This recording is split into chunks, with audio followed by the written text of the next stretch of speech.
चल रहे हैं तो मीडिया कहीं ना कहीं बचाती हुई नजर आ रही है। देखिए अब कुछ अलग कभी कभी दिखा रही है, वो मदरसे पे दिखा रही है खबर, तो कभी दिखा रही है कि नागरिकता मिलेगी, लेकिन सवाल नहीं पूछ रही कि इसके पीछे दोषी है कौन।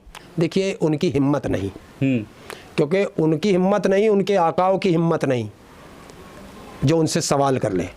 पैसा नहीं मिलेगा तो ये तो वो हैं कि नाच मेरी बुलबुल के पैसा मिलेगा, तो ये तो वो बुलबुल हैं कि जो पैसा देगा उसके सामने नाचेंगे। इनका जमीर मर गया, ईश्वर ना करे मुझे आज वो शब्द बोलने पड़ रहे हैं कि जिस तरीके से गुजरात के लोगों ने अपना परिवार खोया है, जिस दिन भी इन पत्रकारों के परिवार पर ये मुसीबत आएगी तब इनको याद आएगा कि जिसका मरता है उसको दर्द कितना होता है। ये तो मरने वालों को ही गुनाहगार बता रहे हैं कुछ पत्रकार। अभी बता रहे हैं, जब एक पिटा था ना है पता चलेगा ना तो तब याद आती है ना नींद को। जनता कभी इन्हें माफ नहीं करेगी। मैं देश की जनता से अनुरोध करता हूं कि जो भी पत्रकार इस पे पत्रकारिता गलत करे, जो राजनेता इस पे बयान गलत दे, बकसना मत।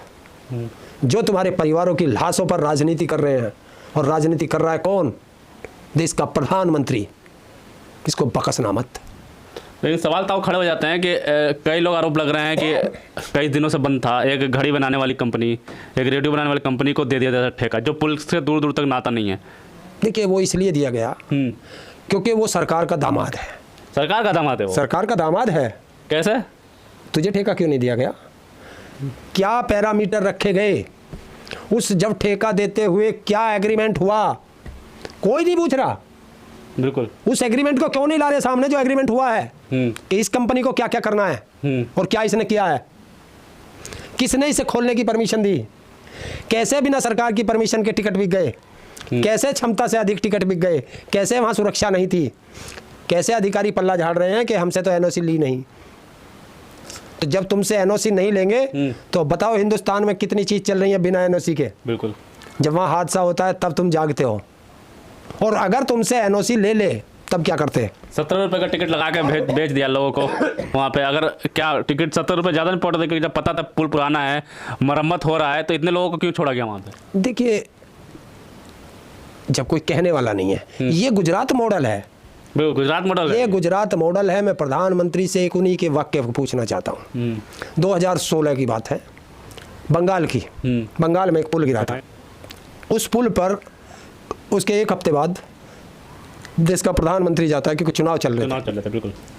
और वहां जो उसने भाषण दिया, यहां पे वो क्लिप लगा देना, क्योंकि चुनाव के दिनों में गिरा ताकि पता चले कि आपने कैसी सरकार चलाई है।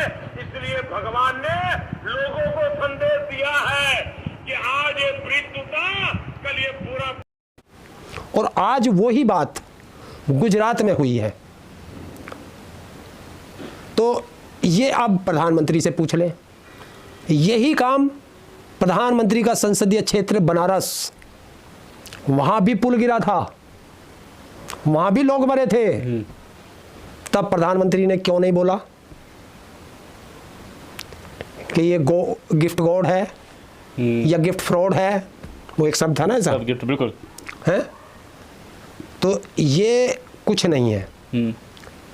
ये प्रधानमंत्री को जो जो ये किसी के बारे में बोल के आया है, आज प्रकृति इसको वो वापस दे रही है। बिल्कुल।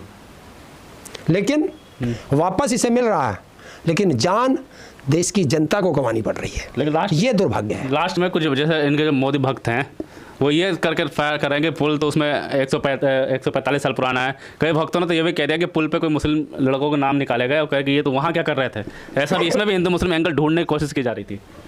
देखिए अब इस पे अगर हिंदू मुस्लिम सिख ईसाई, तो फिर मैं कहना चाहता हूं कि जो उसमें जाति और धर्म ढूंढ रहे हैं तो वो अपने उन बाप से कहें कि उन्होंने अपने उनके बाप ने उनको टिकट क्यों बेचे। बिल्कुल ठीक। और उस पर नोटिस कहीं लगा हो कि इस पे हिंदू ही जाएंगे, इस पे मुस्लिम ही जाएंगे, इस पे सिख जाएंगे, या इस पे ईसाई जाएंगे, इस पे बौद्ध जाएंगे, ये उस पे लिखा हुआ होना चाहिए था। और दूसरी चीज़, जो उस पे हिंदू और मुस्लिम ढूंढते हैं तो मैं उनको बता देना चाहता हूँ कि जितने मरे हैं वो हिंदू थे, जो मुख्यमंत्री है वो हिंदू है, जो वहाँ मंत्री हैं वो हिंदू है, देश का प्रधानमंत्री हिंदू है, गृह मंत्री हिंदू है, और गुजरात के हैं सारे अधिकारी हिंदू हैं। डूब के मर जाना जब सारी चीज़ होने के बावजूद भी हिंदुओं को मरवा रहे हो। भक्त बचाने में लगे हैं लगातार। देखिए ऐसे नहीं बचेंगे, बचाएगा तो इनका बाप, वो बचाने में लगा हुआ है, वो इनको बचाएगा। वरना ये बताए कि उस कंपनी, जिस कंपनी पर ठेका था, उसके और मोदी के क्या संबंध है? बिल्कुल। उसे अभी 700 एकड़ ज़मीन कैसे दे दी गई? 250 एकड़ ज़मीन उस कंपनी के मालिक को कैसे दी गई? जो आदमी घड़ी बनाना जानता हो, LED बल्ब बनाना जानता हो, उसके पास पुल बनाने का क्या एक्सपीरियंस है? अभी तक मीडिया उनके घर पर नहीं पहुंची। मैं बता रहा हूँ क्यों नहीं जाएगी, नहीं जाएगी, क्योंकि ये गुजरात मॉडल है। मैं बोल नहीं सकता, कोई जिसको चाहो उसको दे दो। दिल्ली में हुआ था, उपहार सिनेमा कांड हुआ था, याद होगा, नहीं होगा तो खोज लेना। जिसको याद ना हो वो उपहार सिनेमा कांड गूगल पे खोज लेना। वहाँ एक आग लगी थी, उसके दोनों मालिक सिनेमा हॉल में नहीं थे, घर पे बैठे हुए थे, उन्हें पता नहीं था क्या हो गया। उनके खिलाफ मुकदमे दर्ज हुए, वो जेल गए, उन्होंने सजा काटी। तो और मैं फिर वही कह रहा हूँ, जो इस हिंदुस्तान में ये कहता हो कि कानून सबके लिए बराबर है, इससे बड़ा झूठ इस दुनिया में कोई नहीं है। बिल्कुल। क्यों?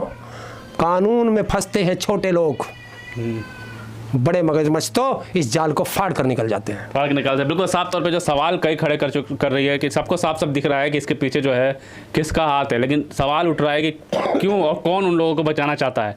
जिसने पुल की मरम्मत की, किससे नोटिस लिया, सर्टिफिकेट कहाँ से मिला, क्यों खोला गया, सरकार को वहाँ पे पता ही नहीं, वहाँ पे जो भी अधिकारियों को पता ही नहीं।